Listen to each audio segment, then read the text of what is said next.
அன்பிற்குரியவர்களே, மாசற்ற இரத்தம் சிந்தி தன்னையே பலியாக ஒப்புக் கொடுத்தார். இது புதிய உடன்படிக்கையிலே நாம் பார்க்கின்ற ஒன்று. பழைய உடன்படிக்கை நூலிலே நாம் படிக்க பார்க்கின்றோம், வெள்ளாட்டு கிடாய்கள், கன்று குட்டிகள் இவற்றினுடைய இரத்தம் தெளிக்கப்பட்டது.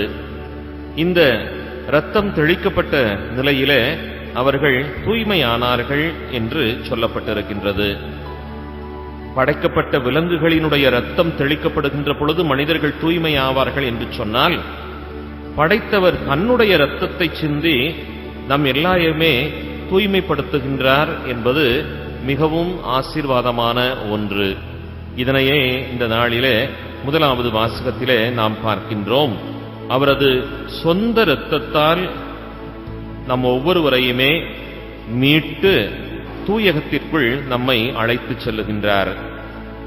வாழும் கடவுளுக்கு நாம் வழிபாடு செய்யுமாறு சாவுக்கு அழைத்துச் செல்லும் செயல்களிலிருந்து நம்முடைய மனச்சான்றை எத்துணை மிகுதியாய் தூய்மைப்படுத்துகின்றார் என்று கூறுகின்ற வார்த்தையை நாம் இங்கு படிக்க பார்க்கின்றோம்.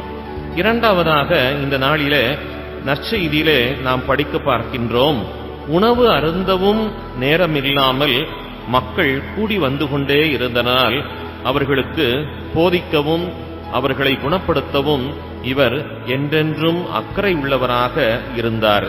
எனவே உணவருந்தவும் நேரமின்றி இருந்ததனால் உறவினர்கள் பிடித்துச் செல்ல ஆசைப்படுகின்றார்கள். இவர் மதிமயங்கி திரிந்து கொண்டிருக்கின்றார் என்று நல்லது செய்த இவர் மீது பழி சுமத்தப்படுகின்றது என்பதனை நாம் பார்க்கின்றோம். உண்மையாகவே இன்றைக்கு நல்லது செய்ய அக்கறை கொண்டவர்கள் பல நேரங்களிலே உணவு உறக்கமின்றி ஓயாது உழைத்துக் கொண்டே இருக்கின்றார்கள்.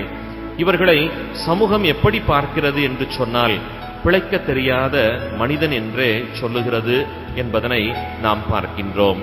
நல்லது செய்கின்ற மனிதர்களுக்கு உரிய மாண்பு மகத்துவம் அளிக்கப்பட வேண்டும், நல்லது செய்வோரை வரவேற்க வேண்டும், நல்லது செய்வோரை ஊக்கப்படுத்த வேண்டும் என்பதுவே இந்த நாள் நமக்கு விடுக்கின்ற சிந்தனையாய் அமைந்திருக்கின்றது.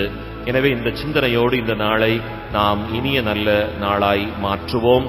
அன்னை மரியாள் நம் ஒவ்வொருவருக்காகவும் பரிந்துரைப்பார்கள் என்கின்ற இந்த ஆழ்ந்த நம்பிக்கையோடு இந்த நாளை இனிய நாளாய் மாற்றுவோம்.